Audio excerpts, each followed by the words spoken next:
Anime.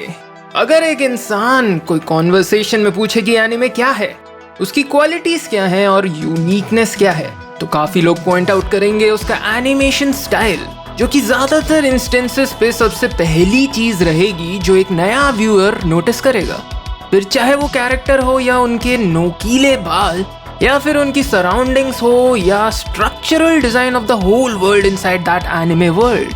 चाहे India हो या कोई और बड़ा nation, we have grown up watching American animated content. Tom and Jerry से लेकर मिकी माउस, बग्स बनी तक या स्वॉट कैट से लेकर सेंचुरियन या जीआई जो, बैटमैन, स्पाइडरमैन से लेकर बेन 10 तक, it's quite fair to say that Dragon Ball, Pokemon और even Naruto, they weren't part of this aforementioned norm जो इस देश के बच्चे देखते आए हों।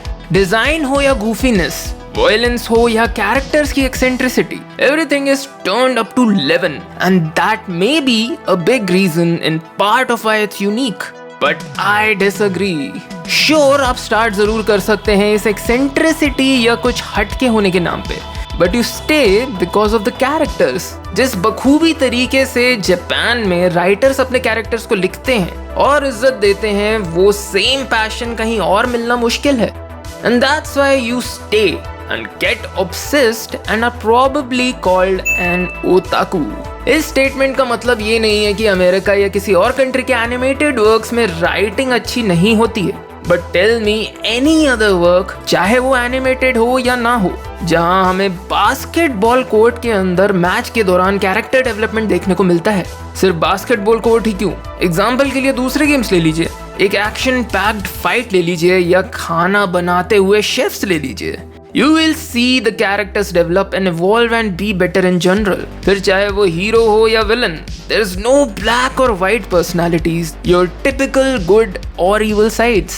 Nowhere else but in anime you will see the backstory of a guy, the motivation behind their each and every action while doing their jobs. And it's amazing. ऐसा character development दिखाना बहुत मुश्किल है, बट जब हम Japan में media और दूसरे आर्ट फॉर्म्स की बात करते हैं, they know how to write their character arcs. फिर चाहे वो स्टोरी का एंटागनिस्ट या विलन ही क्यों ना हो, you feel for them, for these characters, क्योंकि 20 मिनट के अंदर अंदर आप इन कैरेक्टर्स को अच्छे से जान लेते हैं, उनकी सोच को जान लेते हैं। So even if they are doing a heinous act, you as an audience will understand why so. इसका बहुत बड़ा रीजन ये है कि जापान में एनिमे या कोई भी लोकल एनिमेटेड प्रोजेक्ट सिर्फ बच्चों के लिए टारगेटेड नहीं होता है। वहीं इंडिया में the general consensus towards animation is that it can't be for adults. Hey, it's just for kids. क्या बच्चों वाली चीजें देखता रहता है, which is sad because a lot of these people are missing out on such good content. हम audience member को हमेशा इस नोशन या सोच की तरफ पुश किया जाता है कि live action is for adults and every adult should watch it rather than an animated movie or a series. And that's how it works, right? Then tell me why this is considered to be for adult and mature audience and this is not. You're really awesome.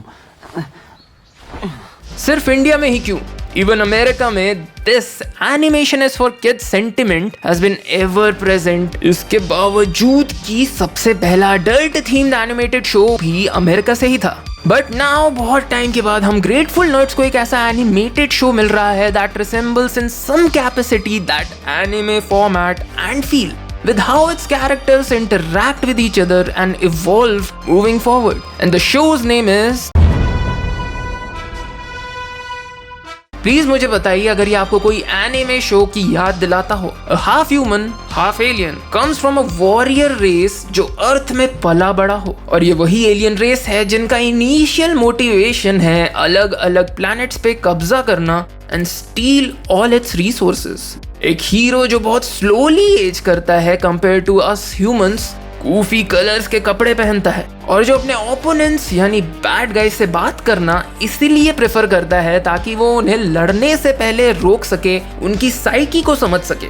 A guy who never gives up despite how strong his opponents are, और हर fight के साथ और strong होता जाता है to protect his loved ones. I know Invincible, जिसका सिर्फ एक ही सीजन रिलीज हुआ है और क्रिएटर्स को एक कैरेक्टर्स एक्सप्लोर करने का मौका अभी नहीं मिला है, but having read the comics, I know in which direction they are heading and it looks promising. Be it anime fans, Marvel fans, DC fans, even non-superhero fans, सबके लिए कुछ ना कुछ इस सीरीज में मौजूद है जिससे वो रिलेट कर सकते हैं। फिर चाहे वो मेन कैरेक्टर्स की पावर्स हो या एक अर्नेस्ट कैरेक्टर मोमेंट, उनकी गलतियां हो या vulnerable nature, I am sure you find some part of your own in these characters. ये सब कहने के बाद मैं ये जरूर बोलना चाहूंगा कि अगर आप एनिमे फैन है तो इतना दिल पे मत लो यार। एनिमे की एक अलग पहचान है जो जापान के कल्चर को बहुत ही बखूबी से शोकेस करता है और कहीं ना कहीं हमें ये भी बताता है कि जापान बाकी दुनिया को किस तरीके से देखता है। जैसे जापान अपनी तरफ से ये कल्चरल एस्पेक्ट्स लाता है, वैसे ही अमेरिकन एनिमेशन अपने पीछे हिस्ट्री और रिलायबिलिटी का दावा ले सकता है।